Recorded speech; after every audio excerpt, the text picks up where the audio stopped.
Assalamualaikum warahmatullahi wabarakatuh. Perkenalkan, nama saya Muhzam Zami. Saya dari kelas 12 SHA SMA Nasrul. Nah, di sini saya akan membahas soal-soal SBMPTN Mapel Bahasa Indo. Oke, kita lanjut ke soal-soalnya. Di soal yang pertama, idensi bisnis dengan modal kecil bisa dimulai dari rumah, terutama bagi para pecinta kucing. Kucing adalah hewan peliharaan yang imut dan lucu. Biasanya, orang memelihara kucing untuk menghilangkan rasa kesepian. Tetapi sebetulnya pada peluang bisnis yang menarik di luar hal tersebut. Contoh peluang bisnis tersebut adalah menjadi content creator. Pemilik kucing bisa membuat konten tentang kucingnya seperti cara perawatannya, jenis makanan yang dikonsumsinya, atau tingkah lucu dari kucingnya tersebut. Saat membuat konten, pemilik kucing juga bisa memakaikan baju atau aksesoris pada kucingnya. Pemilik kucing pun bisa mendapatkan sumber pendapatan baru apabila ia juga menjual baju dan aksesoris tersebut.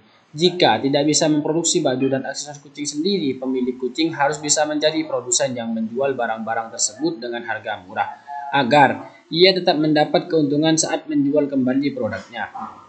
Selain baju dan aksesoris, pemilik kucing juga bisa mendapatkan pendapatan tambahan dengan menjual makanan favorit kucingnya.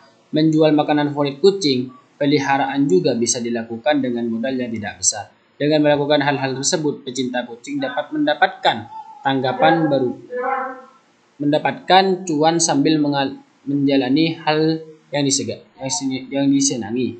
Tanggapan berupa opini yang sesuai dengan teks tersebut adalah: A. Saat ini, pecinta kucing dapat memulai bisnis dengan modal yang sangat kecil. B. Salah satu ide bisnis yang paling murah untuk pecinta kucing adalah menjual makanan kucing. C. Sebaiknya, pecinta kucing memulai bisnis yang berkaitan dengan kucing sesuai dengan kemampuan dan modal yang dimiliki. D. Banyaknya peluang bisnis bagi pecinta kucing membuat banyak konten kreator yang memanfaatkan kucing peliharaannya. E. Hanya konten kreator yang dapat membagikan kegiatannya bersama kucing peliharaannya dan membuatnya jadi ide bisnis yang paling menarik. Di sini jawabannya adalah C. Pembahasannya, soal meminta kita untuk menentukan opini yang sesuai dengan teks. Opini merupakan gagasan atau pendapat yang dikemukakan oleh seseorang dan bersifat subjektif. Opini yang sesuai dengan teks tersebut pada pilihan jawaban C, yakni sebaiknya pecinta kucing memulai bisnisnya sesuai dengan kemampuan dan modal yang dimiliki. Pernyataan tersebut merupakan opini. Hal ini ditunjukkan dengan keberadaan kata sebaiknya yang bermakna sepatutnya. Sepantasnya, kata tersebut menunjukkan aturan atau saran untuk orang lain. Selain itu, opini tersebut berkaitan dengan isi teks kalimat 7 dan 10. Berkaitan dengan modal yang harus dikeluarkan pecinta kucing ketika ingin berbisnis menjual pakaian, aksesoris, dan makanan favorit kucing supaya bisa mendapatkan untung. Keduanya menyiratkan agar pecinta kucing perlu mengeluarkan modal yang lebih rendah atau murah. Oleh sebab itu, opini yang terdapat pada pilihan jawaban C masih berhubungan dengan isi teks. Jadi, pilihan jawaban yang tepat itu adalah C.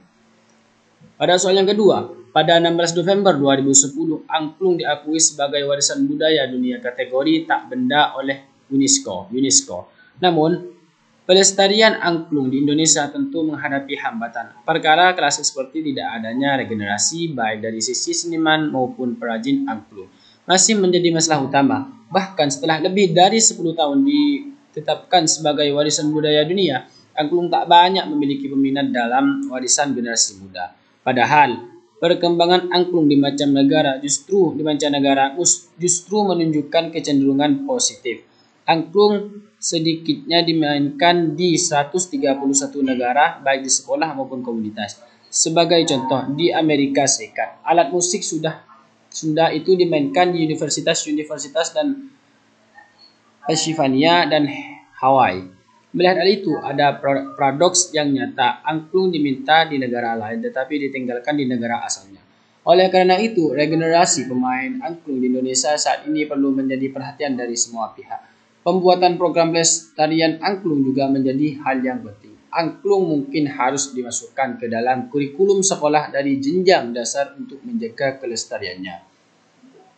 Apa gagasan utama paragraf pertama? A. Ada berbagai hambatan dalam pelestarian angklung di Indonesia. B. Angklung ditetapkan sebagai warisan budaya dunia oleh UNESCO. C.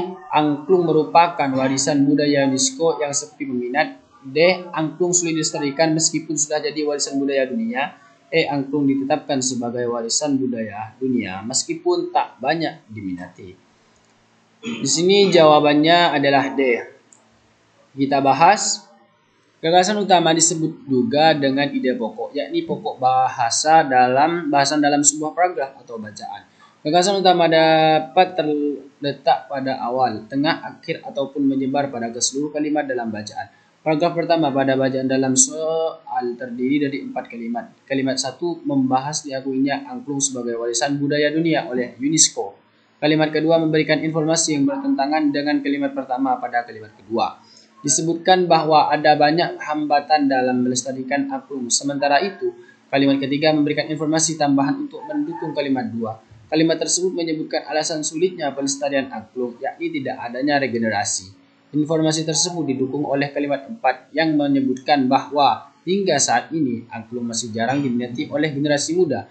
Dan informasi pada kalimat-kalimat tersebut dapat dipahami bahwa kalimat 3 dan 4 mendukung kalimat 2. Namun, gagasan pada kalimat 2 bertentangan dengan kalimat 1. Jadi, dapat disimpulkan bahwa gagasan utama pada paragraf tersebut terdapat pada kalimat 1 dan 2. Walaupun angklung merupakan warisan budaya dunia, tetap ada banyak hambatan dalam pelestarian angklung. Dengan demikian, gagasan utama paragraf pertama adalah angklung sulit dilestarikan meskipun sudah jadi warisan budaya dunia. Jadi benar jawabannya yakni D. Bahaya mengkonsumsi hamburger. Hamburger merupakan salah satu makanan asal kota Hamburg, Jerman yang memiliki rasa yang enak, daging juicy yang gurih, dan berbagai macam isian yang lezat. Sayangnya, makanan yang memperoleh gelar junk food ini dipercaya memiliki efek buruk dan kesehatan jika dikonsumsi sering dan berlebihan. Sebagian besar orang mengingatkan dengan penggagal diet, menambah berat badan, atau makanan berkalori tinggi. Selain meningkatkan berat badan, hamburger juga memberikan dampak lain bagi tubuh menurut Lisa Moskovitz, ahli gizi sekaligus CEO dari New York Nutrition Group. Saat seseorang memakan hamburger berukuran besar, tugas yang dilakukan oleh tubuh menjadi lebih berat dari biasanya. Selain mencerna dan mengubah sisa kalori menjadi lemak, tubuh akan mengalami peningkatan gula darah 10 menit setelah hamburger dimakan. Kandungan natrium atau garam dan fruktosa atau gula yang tinggi dalam hamburger memicu keinginan untuk mengonsumsi makanan berlemak. Hal ini terjadi sekitar 20 menit setelah gigitan pertama sehingga setangkup hamburger seringkali terasa tak cukup. Lalu sekitar 30 menit kemudian ginjal bekerja ekstra menyingkirkan lebih natrium dalam tubuh dan jantung bekerja keras memompa darah dan ke pembuluh darah.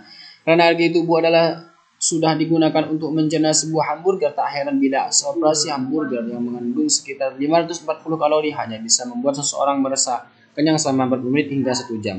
Setelah itu, pemakanan hamburger akan merasa lapar kembali dan menginginkan makanan yang lain yang bisa membuatnya kenyang lebih lama. Meskipun kecepatan metabolisme orang bervariasi, tubuh tetap membutuhkan waktu selama 2-3 hari untuk dapat mengelola dengan tuntas semua zat yang berkandung dalam seporsi hamburger berukuran besar. Oleh sebab itu, tak salah jika hamburger berada di urutan atas dalam daftar junk food yang tinggi kalori, kaya lemak, sulit mengenyangkan, dan berat ideologi. Pernyataannya mana yang benar menurut informasi pada teks tersebut? A. Setiap orang yang memakan hamburger dapat merasakan gula darah. B. Jantung dan ginjal merupakan bagian tubuh yang membutuhkan energi banyak. C. Jantung harus bekerja ekstra karena menyingkirkan lebihan natrium dalam tubuh. D. Memakan hamburger yang besar membuat organ tubuh terbentuk kerja lebih keras dan lama. Tubuh manusia dapat menyerap semua nutrisi yang ada di dalam hamburger dengan baik dengan cepat kurang dari 1 jam. Di sini jawabannya D. Pembahasan dari kalimat pilihan tersedia, hanya pilihan D berisi pernyataan yang sesuai dengan informasi dari teks. Informasi dalam paragraf kedua menyatakan bahwa ginjal dan jantung bekerja akan setelah mengonsumsi hamburger berukuran besar. Selain itu, informasi di paragraf keempat menyatakan bahwa terlepas dari kecepatan metabolisme yang tubuh tetap memerlukan waktu 2-3 hari untuk dapat dengan tuntas mengelola hamburger berukuran besar. Informasi ini mengindikan durasi yang pilihan A tidak tepat, pilihan B juga tidak tepat, pilihan C juga tidak, pilihan E juga tidak tepat. Karena pada pilihan itu informasi dalam paragraf 4 tubuh manusia membutuhkan 2-3 hari, bukan 1 jam, untuk dapat mengelola dengan tuntas semua zat yang berkandung dalam hamburger berukuran besar. Jadi pilihan jawaban yang tepat adalah D. Oke, cukup sekian presentase dari soal-soal SNMPTN Wassalamualaikum warahmatullahi wabarakatuh.